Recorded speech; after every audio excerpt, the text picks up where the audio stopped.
We'll get started. New material. This stuff you should find much more to your liking, I'm guessing, than what we've recently been studying. Max, I think it was, asked when we're going to have the test back. We should have them back by tomorrow. So we're going to talk about the solar system.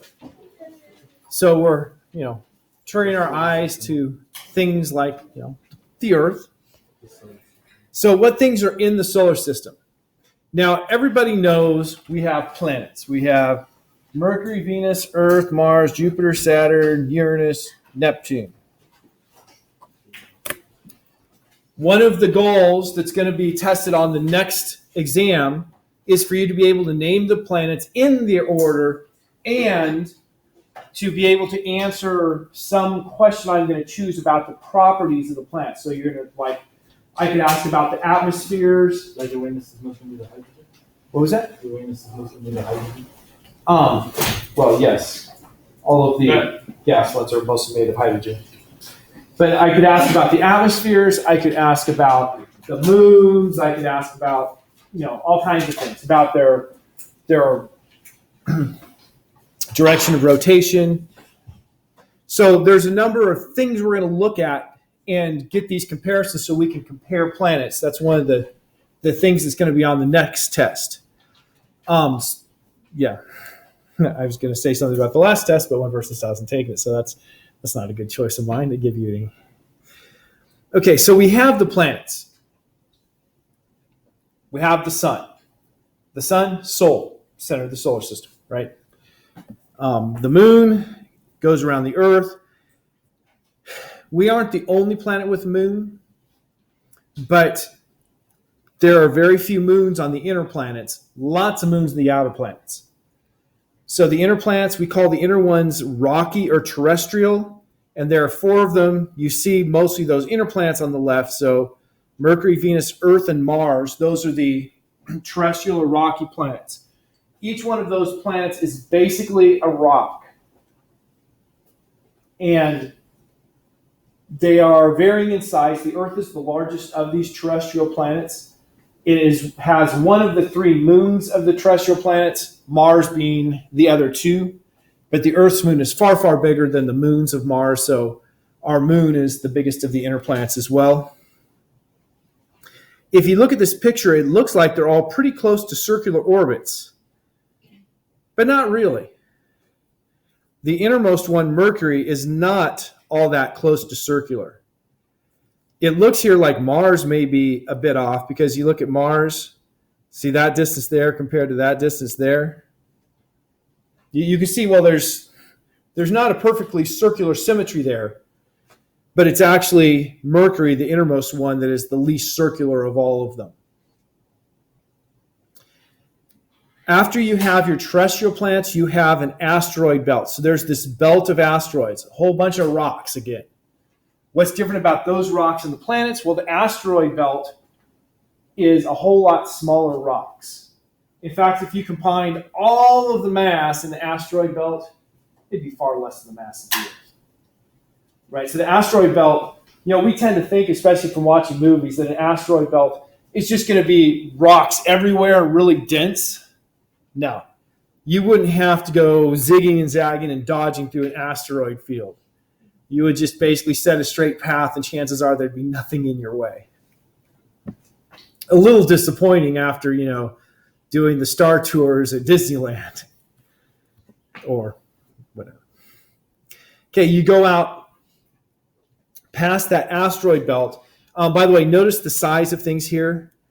The asteroid belt is somewhere around 1.5 astronomical units away from the sun. Right, it shows 3 astronomical units going there. So that's about 1.5. Let's say between 1.5 and 2 to the asteroid belt. I think 1.8 is the number they usually use. You go out further than the asteroid belt, and you get to the Jovian planets, or the gas giants. Now, some people break it up into gas giants and ice giants. Where are the ice giants? Apparently, they're in our solar system. In case anybody's wondering about Loki's family, where they might be living. So the ice giants are Uranus and Neptune. and the gas giants are Jupiter and Saturn. And if you look at the size here, those are much farther from the sun. And you see here Pluto. Pluto, definitely that's not a circular orbit. What do we call an orbit that's not circular? Okay, it's elliptical. And all of them are elliptical. The less circular it is, the more eccentric it is. So Pluto has a really large eccentricity. It's very eccentric for a planet. All the rest of the planets are pretty close to zero for the eccentricity, meaning they're pretty close to doing circles, except Mercury. And we'll learn about Mercury because of its eccentricity. It has its funny resonance in its rotation versus its orbit. Trans-Neptunian objects. Before class, I was updating my recollections about things like cubanos, plutinos. You guys ever heard of terms like that, a plutino or a cubano? Those are different categories of trans-Neptunian objects. A trans-Neptunian object is an object with a semi-major axis greater than Neptune's. So they're things that spend more time farther from the sun than Neptune. Pluto does pass closer to Neptune. You can see in this picture here, between those two green marks, Pluto is closer to the sun than Neptune. But it spends the vast majority of its time farther from the sun than Neptune. Its mean radius, its semi-major axis, is farther than the mean radius, the semi-major axis for Neptune. So it's a trans-Neptunian object. Now Pluto, and anything that's called a plutino is something like Pluto, has a unique orbit. Pluto has a 3-to-2 orbital resonance with Neptune.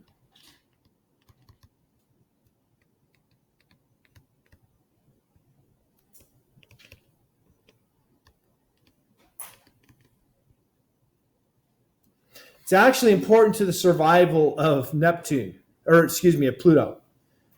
Because they cross over each other's orbit, one would say, well, eventually they're probably going to collide. But they won't because they have this resonance. In the time that Neptune does 3 orbits, Pluto will do 2 orbits. And so the crossings of Pluto with Neptune's orbit always occur in the same locations, and you never can have the two collide. So that resonance is an important thing for Pluto to be able to live there. And of course, how does it get into 3-to-2 resonance? Because when Neptune comes by, Neptune's gravity pulls it in. And so it makes it wobble, and that wobble has made it shift its orbit until it locks into this resonance. And anything that's a plutino has likewise wobbled into a locked resonance with a 3-to-2 resonance with Neptune. Now, 3-to-2 is not the only option. There are some objects that have a 2-to-1 resonance, a 4-to-3 resonance, a 3-to-5 resonance. So there are a lot of objects that have orbits that are in resonance with the orbit of Neptune. They're all trans-Neptunian objects, ones that are farther away than Neptune. The things that are in this region right here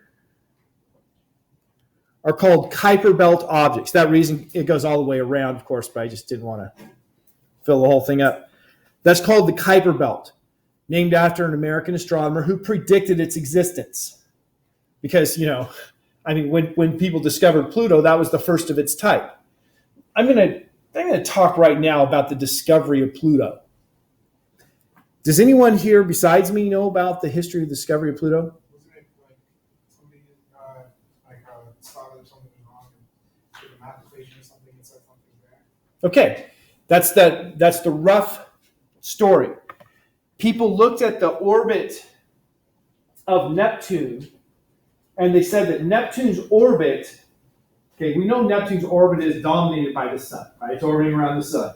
The sun's gravity is what keeps it orbiting. But the other objects in the solar system, like Jupiter, Saturn, Uranus, those will also cause variations in the orbit of Neptune. And so we actually should go back a step. First, there was the discovery of Uranus, or as Russell would have you all know, King Philip's star. Was you telling me that? The Georgian Cycus. Or King George's star, not Philip. Yeah. Georgian Cycus. Which means King George's star. Well, George's star. No, they didn't call it George's star. They never called it George. They didn't call it, but William Herschel is the one who discovered it and wanted to name it.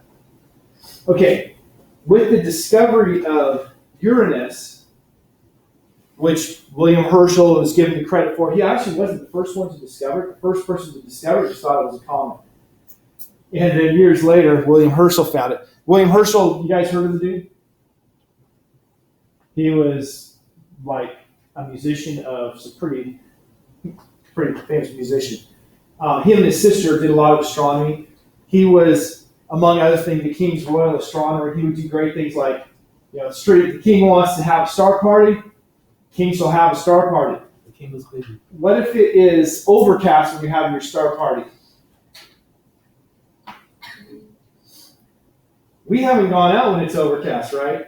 Well, William Herschel didn't let that stop anything. He put up lanterns around the place and would just hang his telescope at the lanterns. So he had a little mask of the lantern. Say, look, there we got something, and the king would be happy.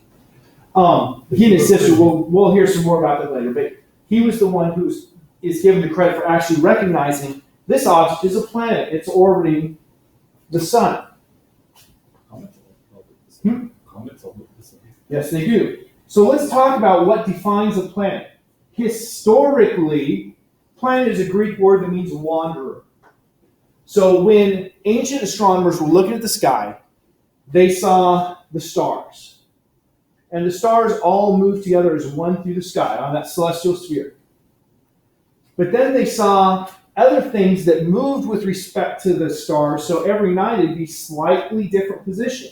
And remember, those things would have the prograde motion, then they'd have some retrograde motion, then back to prograde. So they said those things are wandering through the sky, and so they gave them the name planet because they're wandering through the sky. So the original definition of planet was something you could see with your naked eye in the sky that's not moving with the rest of the stars, moving on its own. So this discovery of what we now know as Uranus, and you can pronounce it Uranus or Uranus, the discovery was new and cool because it was a new object that was wandering around the sun. But when people studied the orbit of Uranus, they said, this orbit ain't right. It's not following the way it should. From the planets we know, there's something else that's perturbing its orbit, that's making it do some extra wiggles. And so based on those extra wiggles, two people independently calculated there should be another planet and it should have this orbit, and right now it should be here. And so astronomers look up there at the telescope and they found it. And so that first one they found, they named Neptune. And then you have your first of the planets that can only be seen with the telescope. And astronomers looked at the orbit of Neptune and they came to the same conclusion that it has some wiggles that couldn't be explained. And so they said there must be another one, calculated where it was, looked up there at their telescopes, and they found Pluto. And so they said, huzzah! We found another planet. And by the way, if you're curious, those are two predicted and then found planets instead of things that were found. If you look at the periodic table back there, we have, based on the coloring, you can't tell, but we have Neptunium and Plutonium. Notice it's the same order of names. It's because Neptunium was the first man-made chemical element, and Plutonium was the second one. So they used the same as for the first predicted planet that was found, the second predicted planet that was found. The name Pluto, of course, is not named for Mickey Mouse's pet dog. I am sure that Russell can tell you. Who's Pluto? Hades. Yeah. Not a happy one, actually. It was suggested, the name Pluto was suggested by an 11-year-old girl. I would have gone with something more cheerful. But anyway, so Pluto's orbit there is pretty bizarre. When people were able to make measurements of the mass of Pluto, that is, once they found Pluto's moon Charon, they realized that Pluto didn't have anywhere near the mass of what was predicted. And so then they're like, wah, wah. Pluto wasn't what we thought it was. It was just an object that happened to be where we predicted that there should be this object. And so the search went on to try to find Planet X. And then people came to the realization that with Einstein's theory of general relativity that says that a massive object warps the space-time continuum, that is, time passes more slowly when you are close to a massive object than when you're far away. And the path things take gets bent because of the warping of the space-time continuum, that the orbits actually didn't require another planet. So the planet that was predicted that Pluto was found to be doesn't even exist. Now, we'll have a few slides to talk about why Pluto got demoted and is no longer considered a planet. You guys are young enough that maybe you're not totally fond of Pluto, but when it lost its planethood in 2006, some people were just outraged that Pluto was no longer special. There are some special objects out there that are trans-Neptunian. And so Pluto is one of the trans-Neptunian objects. Eris is much more massive actually than Pluto. It's like 20% more massive than Pluto. So Pluto's not the largest of the objects out there. It's really not special, and that's part of the reason it was demoted. Some of the major things, Makemake, Haumea, Sedna, yes they are. Sedna, Quaoar, Quauar. But they run out of gods to name it after. No, these are gods. They decided to be more inclusive and not just go with Roman and Greek. So you have two Hawaiian gods. Quaoar is an Aztec god. I don't know what Sedna is. There was one more. There's one more besides these two that have been strongly recommended in 2013 to be accepted as dwarf planets, but have not yet been accepted. Can't remember what the next one is. The Ceres counts? Ceres also counts as a dwarf planet, yes. And we'll talk about that in a moment. So first, how did Pluto lose its standing as a planet? So you see the basic history I was just telling you. Over the last, since 1996, Mike Brown, I think is his name, at Caltech, has discovered a large number of objects out there in the Kuiper Belt. They're icy objects like Pluto that are beyond Neptune. And so he's found a lot of these objects that are large in size. And so as people find there are more and more things that there's really nothing unique about Pluto, then the idea of Pluto being a planet becomes less and less and less realistic. There are 7 moons in our solar system bigger than Pluto. It's not a really big object. And so in 2006, was IAU, International Astronomical Union, or something like that, they got together and had a meeting to demote Pluto from planet to non-planet. In the process, they made up a new category called dwarf planets. So people who love Pluto can say, well, it's a dwarf planet, so it's not without category. Excuse me. So the definition of a planet is now there's 3 things. I cut off one. One is it has to orbit the sun. Okay. If we're talking about planets in the solar system, I'm pretty sure we're not going to need to list that one. Number 2 is it has to have enough gravity to pull itself into spherical shape. That means it has to have a certain mass. If it's an icy object, it's actually a different mass necessary to pull it into a spherical shape than if it's a rocky object. But that's rule number 2. It has to have enough mass to pull itself into a spherical shape. And then number 3, number 2 on my list, is that it has to have cleared its neighborhood of other objects of similar mass. Right? So it's got to be the only massive object that's on its orbit. The definition was tuned to make sure that Pluto was clearly not a planet, and to make sure that the other things clearly were planets. So now we've gone from planets being wanderers that you can see with the naked eye to this specific definition. In their discussions, there were a lot of ideas thrown out. One was to consider Pluto and Charon to be a double planet, to be two planets orbiting each other. Because Charon is like, what, 1/4 the mass of Pluto or something like that. It's not that much smaller than Pluto. Charon is the boatman who takes you over the river Styx. So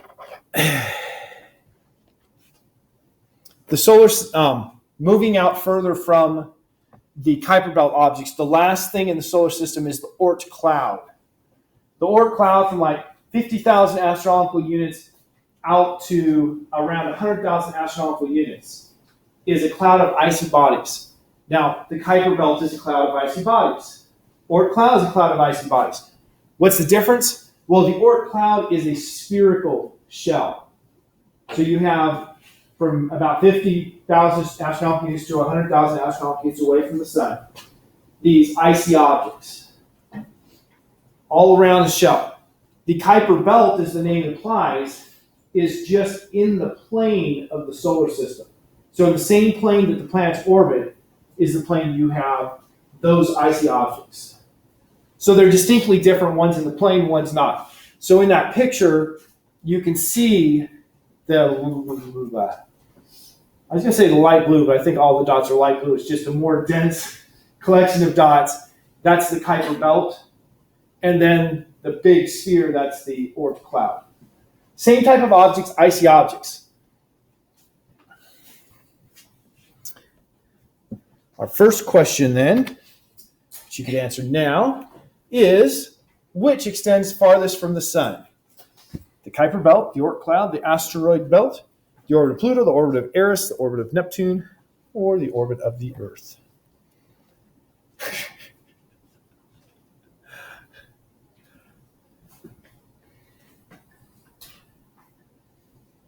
Okay. Hey, wait. I just have to look at the time. Yeah, you just had to make me go, what? No, that was actually an accident. I didn't know there was one to actually make it work. Okay. Yeah, Jessica? It's making me sign in.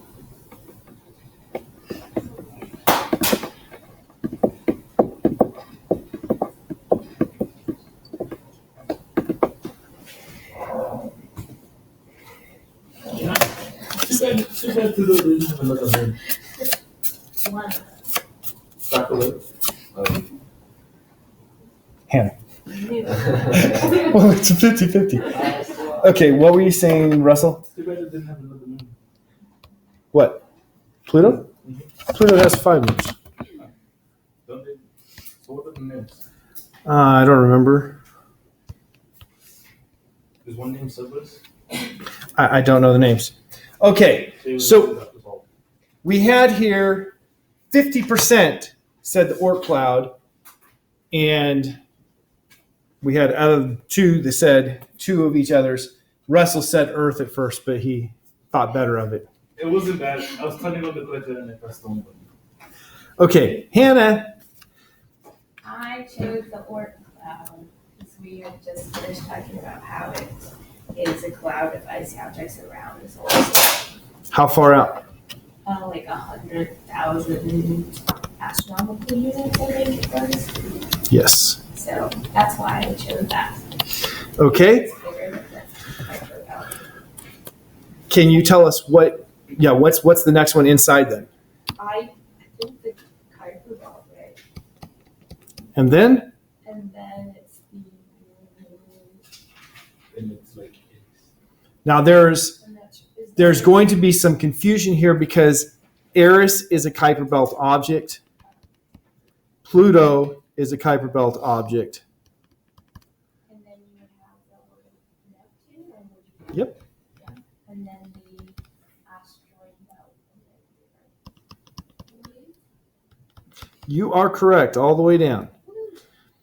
Okay, so those are things except for Neptune and Earth Neptune and Earth that aren't going to be on the thing that I'm doing for a specific purpose. But knowing the general layout and where things are is important for us. How do we know these things exist? Now, some things are easy. How do we know Earth exists? Jump on it, right? I can touch it, I can feel it.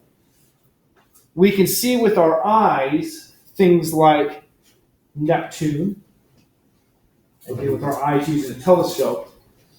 And using geometry, we can determine fairly easily the distances to things in the solar system. So the distances to things are just done with geometry. We can identify all of these types of objects with telescopes. Now I say we can. When the Kuiper Belt was proposed, it could not be observed. Except for Pluto, but they didn't know that Pluto was part of the Kuiper Belt when it was proposed. So it was proposed without knowing what's out there, but then as telescopes improved, they were able to see these objects and say, yes, the Kuiper Belt exists. When I started teaching astronomy, there were no Oort cloud objects that were discovered. But now there have been a few. It's probably less than 10 at this point. I didn't check before the lecture. Can you grab that ball that's sitting by that chair? I lost it in my class this morning. I went looking for it, couldn't find it. Yeah, just gives you got the class thinking. Yeah, that's what that was. Right? So we have direct observations of these things now. The actual reason for the predictions of both the Kuiper Belt and the Oort cloud, we're looking at comets. Comets are icy objects that have very high eccentricities. Here's the sun, for instance. A comet might have an orbit something like that. Now, Kepler's law still applies. So Kepler's law says in what part of its orbit is that comet going to travel the fastest? When it's closest to the sun. So that comet goes really fast when it's close to the sun and really slow out there. So you might take something like Halley's Comet. Halley's Comet has an orbital period of 77 years, I believe. Yep, that lifetime occurred when I was in college and I was far more interested in sleeping and I did not go out and view it.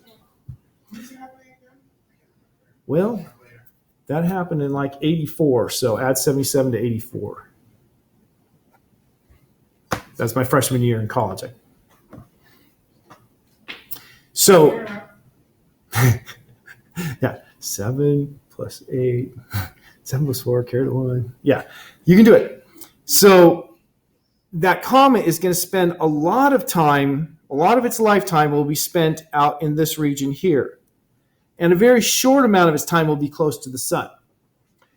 And so by observing comets, it was observed that there are a lot of comets that have relatively short periods. Well, Kepler's third law tells us a relationship between the semi-major axis, which for these highly eccentric comets we can take as just halfway out to its farthest point, and the period. That is, period squared is equal to the semi-major axis cubed if you're using units of years and astronomical units. And so Kuiper predicted that these things with the short periods, they have semi-major axes that put them out here somewhere in the ballpark of, maybe 100 astronomical units to 500 astronomical units away. And so he says there must be a belt of things out there, a belt because the comets with these short periods are all coming in the same plane as the planets. So that's how he predicted. He observed something interesting, that we have a lot of comets with short periods that are all in the same flat plane.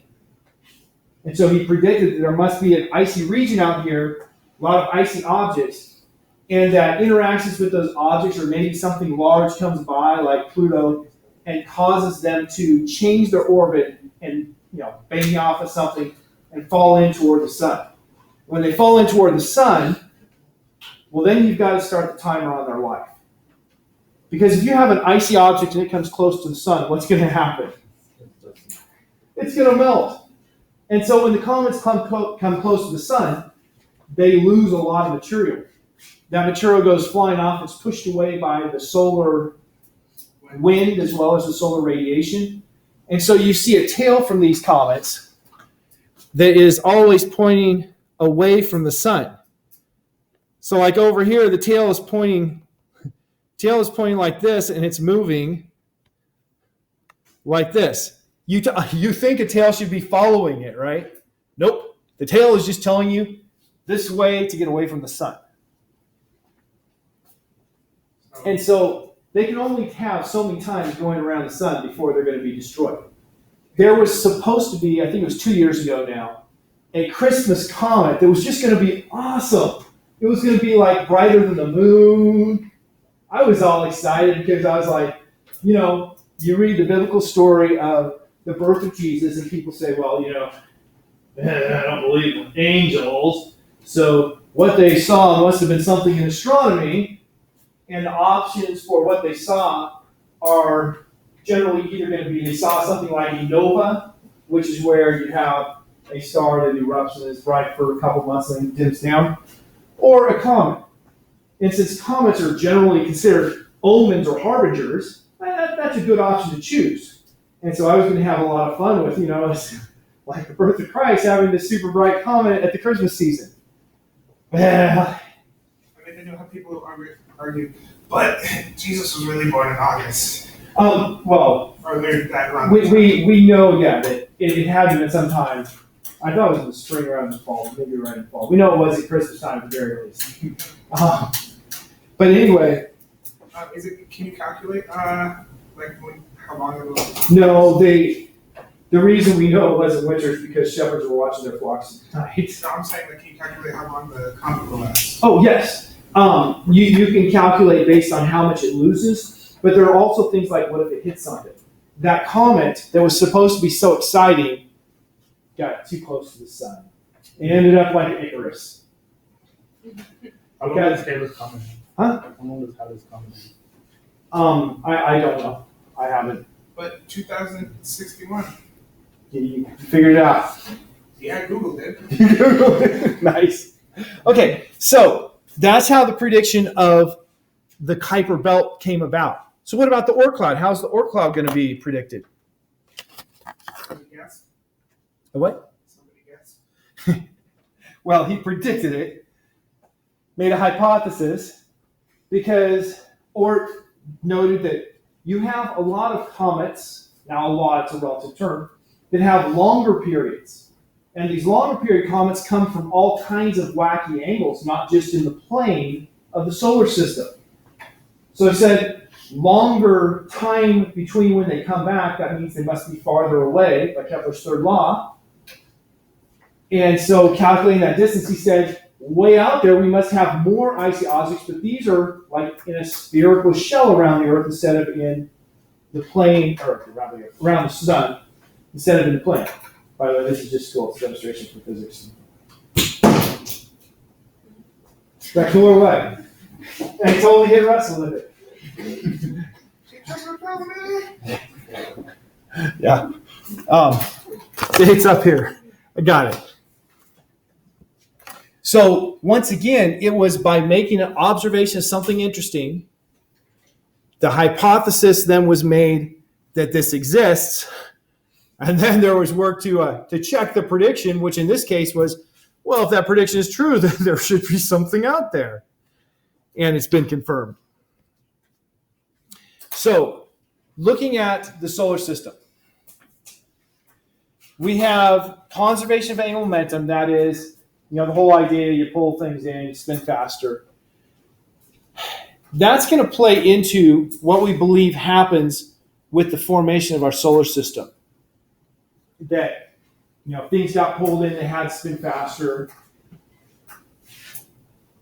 Looking at the different planets, there's some interesting things to note.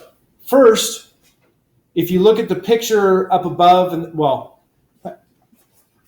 if you look at these two pictures here, you note that everything in the solar system is pretty much in a flat plane when we look at the planets. What's not in that flat plane, it's hard to tell with Mercury because it has such a small orbit, but Mercury is tilted 7 degrees. But then again, That's not that far from being flat, especially when you consider the amount it rises up to be tilted 7 degrees. It's not very much. You know, if it rose up that amount and it had the orbit of Neptune, it would have an angle that's almost exactly flat with the rest of them. So it's because it has the smallest radius that it has that big angle for its amount of tilt. On the other hand, Pluto is really wacky, not exactly in that plane. It's out by 17 degrees. That's about the extent of the thickness there of the Kuiper belt. You know, it's pretty off of the flatness. A second thing that's really cool to note is that everything in this picture is orbiting around the sun here. So actually, I made my picture like that. I should have been more clear. In physics, you know how we say that it's going away from you? Like this. So all of these planets are going into the screen as you see them here and their orbits. And you look at the direction that they're rotating. Mercury is aligned exactly so that its rotation is lined up with its orbit. That's what the 0 degrees means. And then if you look at Venus, you see Venus is bizarre. It's tilted 177.4 degrees. How much would it be tilted if it was upside down? 180. 180. So it's basically spinning backward. So Venus spins backward super slowly. What, like, if you could go there, what effects would that have on the body? I would say, Not on the body so much, but on the seasons. Right on your body, well, yeah. Your day is super long. It's sunlight for, I don't know, I think it's somewhere in the ballpark of 100 Earth days or so. it's not that much. Yeah, it's really not. You don't get that tired. Yeah. Everybody understands sarcasm here. So Venus is really weird. Earth is tipped about 23.5, 23.4. Mars, 25.2. Max question? I'm a little confused about why it's 177 degrees for Venus, because who's to say, like, what's the top of the planet and what's the bottom of the planet? Like, why are we saying the top is flipped over? Why can't we just make the top this side that seems... There's actually a clear answer to that. There's one part of me that says, well, it's like the Earth. We tend to view the Earth with north being the top of the Earth because the vast majority of humans live in the northern half of the Earth. Isn't the vast majority of the surface of habitable surface? Yes, the vast majority of habitable surface is on that half of the Earth. But then people who live in the southern hemisphere say, well, you're just being northern hemisphere centric, and that's not, not fair and equitable. No, it's fair. Well, most of the stuff's on the top. yes, but what about the stuff that's not? Anyway, we have in physics what we call the right-hand rule. And the right-hand rule is you take your right hand and you wrap your fingers the direction that it's spinning, and your thumb points the direction where you consider at the top. Okay. And so it's based on that we have it upside down. So there is a clear-cut answer. Okay. So we have Earth and Mars, they're tilted similarly. What did the tilt have to do with the Earth? What noticeable effect do we see from the tilt? Seasons. So since Mars has a tilt reasonably similar to the Earth, that suggests that Mars should have seasons that are reasonably similar to the Earth's as well. Now, of course, Mars with 1/100th the atmosphere of the Earth, it's not going to be that big a deal, but you do have the polar ice caps that form in the winter and melt in the summer, because you have the winter and summer based on sunlight. If we go out to the further out planets, we see Jupiter almost like Mercury lined up. Jupiter rotates really quick. Saturn also rotates really quick. It's tilted similarly to Earth and Mars. Uranus, basically orbiting on its side. What's that going to make its seasons? Summer one half the whole time, winter one half. Yeah. So it takes like 84 years for it to orbit the sun. So its summer for 42 years. So essentially, So it has a if, for tidally instance, locked you could season. live on that planet and you chose to live on one of the poles, well, day started, 42 years from now, we're going to have sunset. That's what you live on. In the summertime. So there's essentially like tidally locked seasons. There's what? Like a tidally locked planet would have seasons. A tidally locked planet, well, the only tidally locked planet is Mercury, and because it's spinning the same direction, it has to be spinning the same direction as the orbits to be tidally locked. That means you don't really have much seasons to say because you have no tilt. Okay, so Uranus is very bizarre in its spin. Pluto, you see, Pluto is also pretty bizarre. Neptune is tilted similarly to Saturn, which is similar to the Earth and Mars. So those tilts are interesting things to note. And those are going to affect things like the climates on the planets. I'm going to ask you a question, maybe, time lasts that long, about how the solar system could have formed. But let's start with some basic questions. Is there a reason for most of the planets to be rotating the same way they are orbiting? Do you think there is, or do you think there's not? There must be. Because generally should have an explanation. Okay, Max says, I think there must be, because things should have an explanation. Any other answers? I mean, the fact is we don't know that there's a reason, but most people assume there is. I mean, I used to have a video I showed in class where a lady says, we assume that there's a rhyme or reason, but it could be that it's just random chance and we randomly had a majority that were rotating the same direction that they're orbiting. But the solar nebula theory that we'll learn suggests that there is a good reason for them to all rotate the same direction. Now, I'm not going to go any further on that because that's coming up. If there's a good reason for them to all rotate the same direction, then what gives with Uranus and with Venus? They had a troubled childhood. That's the theory. In their early days, they must have got hit and hit hard. And those collisions caused them to shudder and shake and change their rotation. So yes, a rough childhood is the accepted answer. Were you serious or were you guessing, joking? I was joking and Okay. So, how do we calculate a planet's density? One of the things we like to know about the planets is their mass and their size. And if we can measure the mass and the size, then we can get the density. So, the mass, how do we get the Earth's mass? put it in water. We look at the distance the moon is away and the time it takes for the moon to do an orbit. Right? We've already studied that with Kepler's laws. Now, we can't use the equation semi-major axis cubed is equal to period squared because it's not orbiting the sun anymore, it's orbiting the Earth.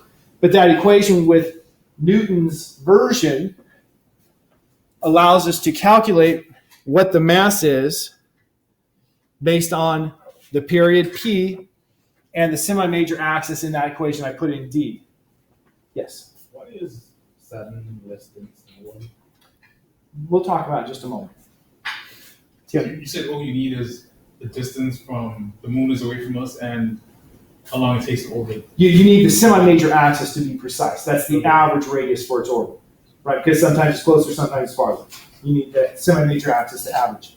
And then you need the time it takes to do an orbit. And those two numbers, those are the D and the P. They're the only things that aren't constant. 4, pi, and G, those are all constants. So that's how we can determine the mass of a planet that has moons. Now, Venus and Mercury don't have moons. So for Venus and Mercury, we have to do some other things like send a spacecraft out there or something to orbit and measure, because that's what we got. Why is it important to know this density? Well, the density tells us about the composition. If the density is similar to the density of rocks, we know it's primarily made of rocks.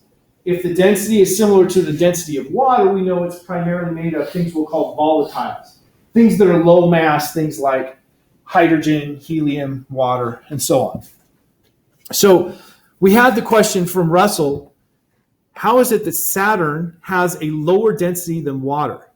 What that means is that the preponderance of the mass in Saturn is things that are very low density atoms, things like hydrogen. And so it has to do with the composition of the planet, and it has something to do with its mass as well, how strong the gravity is. So the density tells us about the planets. So let's compare densities. If you look at the densities of the 4 inner planets, the densities of the 4 inner planets range from about 3.3 to about 5. We have a density and an uncompressed density. What's the difference? Uncompressed, the density, of course, you have gravity compressing things. Uncompressed density is the density you'd have with the same materials if there was no gravity. And all of the terrestrial planets have uncompressed densities that are very close to the same value, around 3.3, which is the density of rock. So all of these objects here are essentially rock with the densities of rock. Now, if we look at them, and we're going to look at them more carefully, we'll find that each one of these planets has a mantle, that's the yellow part, a core, the red part is a molten core, and the yellow part is a solid core. So they all have the same type of things we think, although you see the cores do vary. The Mercury and Mars look different in these pictures than the Earth and Venus. Mars is almost as big as Earth's core. What was that? Mars is almost as big as Earth's core. Yes, you are correct. He said Mars is about the same size as the Earth's core. Now, if we look at Pluto, you see Pluto, not like the others here. Whoops. Pluto is not like the others at all. Pluto it has a density that's around 2.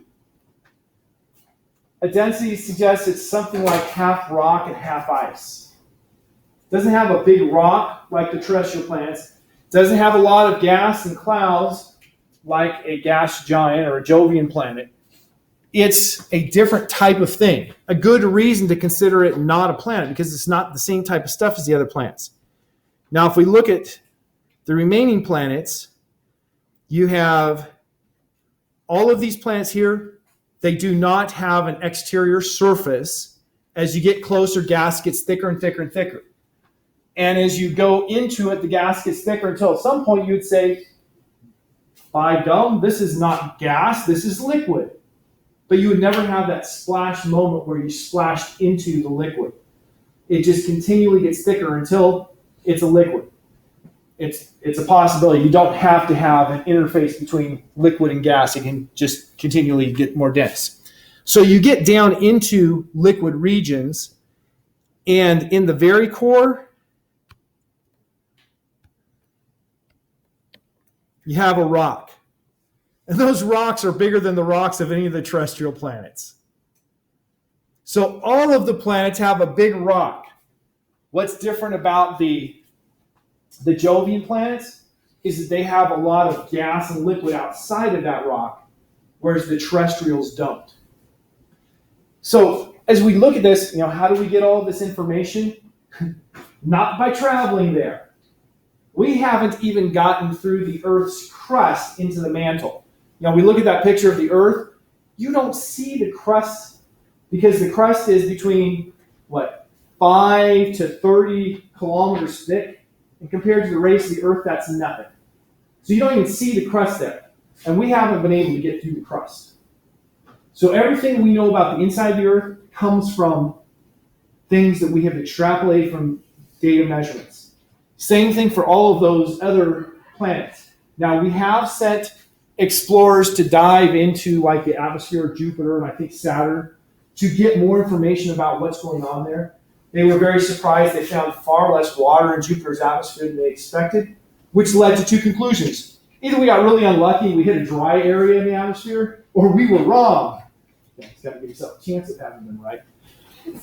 So these come from scientific measurements. And because of time, I'm going to end with, for the Earth, we find out what's going on the inside of the Earth from seismic waves. When there is an earthquake, or most recently when North Korea detonates a nuclear bomb, it makes waves go through the Earth. And we have detecting stations all over the Earth. And those seismic waves come in two types. A P wave, pressure or primary is what P stands for, either one. The pressure primary wave is a faster wave, and that pressure wave will go through a liquid or a solid. The secondary wave, the S wave, secondary or shear, will not go through a liquid. And so by looking at where the shear waves are absent, we can determine where the shadow is for a molten part of the Earth. And so that's how they can determine there's a molten core. But inside that molten core, you see a solid core. How do they know that? Because the P waves will go in and hit that solid core and make surface waves go over the surface of the solid sphere in the center, and that makes secondary waves come out from it that they can measure. So we actually have good measurements telling us about what's inside the Earth, even though we haven't been there. And then, of course, we take computer models to calculate and see if, by our physics, it's possible to form what we have that the measurements suggest. Okay, we're out of time, so we'll continue Wednesday or Tuesday night, but